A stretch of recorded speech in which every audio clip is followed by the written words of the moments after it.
Y atención porque le voy a mostrar estos datos que llaman mucho la atención. Y es que según la información brindada por algunas autoridades, los embarazos adolescentes habrían disminuido. Sí, habrían disminuido. Mire, 2015, 82.416 embarazos en nuestro país. 2020, 39.000, más de 39.000 embarazos. 2022, 35.470 embarazos. 2023, 32.660 embarazos. Seguimos revisando, por favor. ¿Y qué es lo que sucede ahora? Departamentos con mayor índice: Beni con el 23%, Pando 19%, Santa Cruz 16%. Potosí el 16%, Chuquisaca el 15%. Así le estamos reflejando por departamento cuáles son los con mayor índice de embarazos en adolescentes. Pero según los últimos datos, habría una reducción del 60% en adolescentes. ¿Esto a qué se debe? ¿Hay una buena planificación? ¿Hay una buena educación sexual? ¿Los adolescentes están siendo responsables con su sexualidad? Vamos a hablar en este momento con la viceministra de Igualdad de Oportunidades, Nadia Cruz, quien ha brindado estos importantes datos. Ella los ha calificado como positivos. Viceministra, un placer saludarla. Buenos días. Hola, Vania. Muy buenos días. Un gusto saludarte. Una temática muy importante. Tienes razón, ha habido una reducción entre el 2015 al 2023 muy importante, casi un 60%. Creo que eso es importante para destacar. Pero si revisas en la tablita, la mayor reducción se presenta entre el 2015 y el 2020.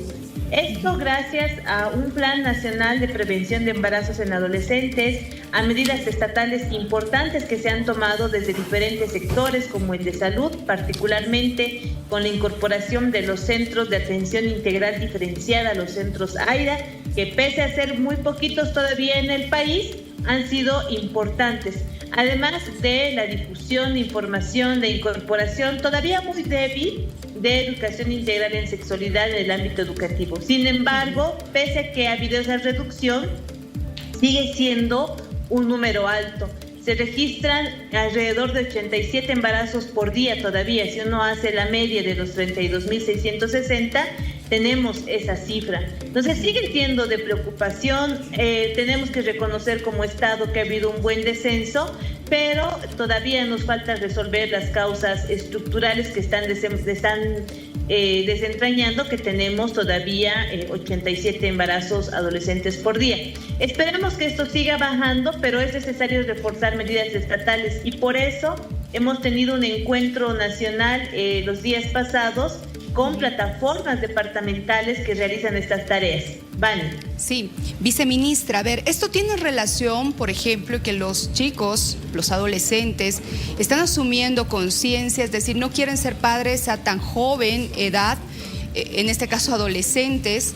¿Ese es el fenómeno que está ocurriendo también en nuestro país? Mira, el embarazo adolescente no lo tenemos estadísticamente muy cerrada la información porque tenemos ausencia de dato. Bien. Pero se da por diferentes factores. Una muy importante es el tema de información. Eso es evidente. Actualmente, si bien la información se ha democratizado, ha roto barreras, accedes de mejor forma estando en una zona urbana, rural, periférica, no periférica, puedes acceder a información.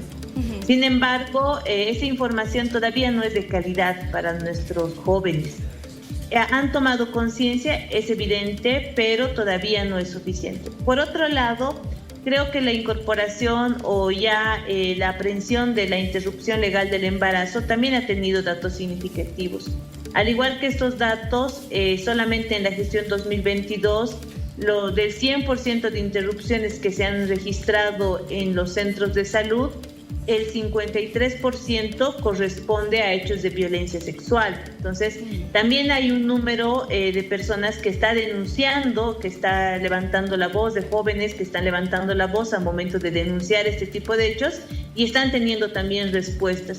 Por otro lado, creo que es innegable que en los últimos años ha habido un acortamiento de las brechas de desigualdad que teníamos hace 20 años, 15 años. Eso es importante para reconocer las medidas relacionadas a bonos sociales, el Juancito Pinto, el Juan Azurduy, las medidas municipales también de refuerzo hacia las familias que se han ido dando, ha generado también una disminución de la extrema pobreza y de la pobreza. Eso también influía muchísimo en el embarazo en adolescentes y bueno, eso también ha generado una consecuencia, ¿no?, en la disminución. Pero te reitero, es una disminución importantísima, sí, pero sigue siendo de preocupación, de las más altas en América Latina. Sin duda. ¿Cuántos embarazos por día? Son alrededor de 87. 87. Tendríamos que sacar la mente. Sí, sigue siendo una cifra alta. No es evidentemente la que teníamos hace 10 años atrás, pero sigue siendo una cifra alta. Creo que hay que reforzar, por eso estamos hablando nosotros de reforzar las medidas estatales. Sin duda, viceministra. Si bien han bajado estos datos, pero igual la cifra es preocupante, por eso se están haciendo estas acciones. Ahora bien, es un conjunto de cosas, ¿no? También hay otro factor que nos preocupa y le vamos a dar la relevancia correspondiente, viceministra, porque nos señalan que los menores de edad acuden permanentemente a las farmacias en busca de la pastilla del día después, ¿no? Ahí no hay responsabilidad para el embarazo, por ejemplo, en la educación sexual que vayan a tener estos adolescentes. Y están consumiendo este medicamento si fuera un analgésico para el dolor de cabeza. Y esto es preocupante, dice, porque tiene también a futuro daños irreversibles a la salud. Sí, mira, y no solamente eso, de acuerdo a la última encuesta de salud que se ha realizado, la EPSA 2016, se ha hecho un relevamiento de información sobre uso de métodos anticonceptivos, sobre el acceso a información de este tipo de métodos. En el caso del 100% de población que teníamos en ese momento de adolescentes, el 3.8% de varones tenía acceso a ese tipo de información y menos del 9% en el caso de mujeres. Es decir, hay mucha información, pero te reitero, no es información de calidad. En esa misma encuesta se señalaba que las fuentes de información sobre educación integral en sexualidad o uso de métodos anticonceptivos, los adolescentes señalaban como fuente primaria la televisión, pero la televisión en una vía publicitaria, no necesariamente de educación o de información de calidad. La segunda fuente de información es el Internet. Y nuevamente, ¿no?, en el Internet te abre un mundo de información muy buena, por supuesto, pero también información basura. Y ellos señalaban, pero no identificaban ni a los padres, ni a la escuela, ni a las farmacias o los centros de salud como fuentes de información. Entonces, por eso decimos, hay democratización de la información, se ha iniciado un proceso de educación integral en sexualidad, pero vemos que todavía no es suficiente. Y en ese punto creo que es importante resaltar la participación de los padres, ya de nuestra generación, Vani. Lastimosamente, nuestras generaciones no han recibido educación integral en sexualidad. Es cierto. Y al no haber recibido educación integral en sexualidad, nosotros somos la barrera con nuestras hijas e hijos a momento de que ellos no pueden disipar dudas. Exacto. Por un lado. Por otro lado, en el ámbito educativo, solamente el 9% de nuestras maestras y maestros a nivel nacional tienen formación en educación integral en sexualidad. Por tanto, tampoco tenemos una buena respuesta en ese ámbito para poder disipar dudas. Entonces, si un adolescente, si un joven va y les dice, yo he mantenido relaciones sexuales con mi pareja, la puedo querer mucho, la puedo amar mucho, ha sido una decisión muy razonada de ambos, pero tenemos esta duda y vamos a utilizar la pastilla. Ahí una persona que no conoce las consecuencias le dirá libremente, hazlo, es la mejor medida, pero lo correcto es que le diga su padre, el centro de salud, claro, o el profesor, digamos, o el CAP, el centro de atención psicológica, en el caso de la unidad educativa, que le diga, mira, tú puedes hacerlo, pero las consecuencias o los desórdenes hormonales que vas a tener son esta variedad. Eso en un ámbito. En otro ámbito, Vania, que también es importante, es el tema del VIH. Sí. Igual en la última encuesta se ha podido identificar que del 100% de adolescentes, mujeres y hombres, solo un 34% de los que habían iniciado su actividad sexual, solo un 34% se ha llegado a hacer una prueba de VIH después de relaciones de riesgo. Sí. Y en menor medida siempre los varones que las mujeres.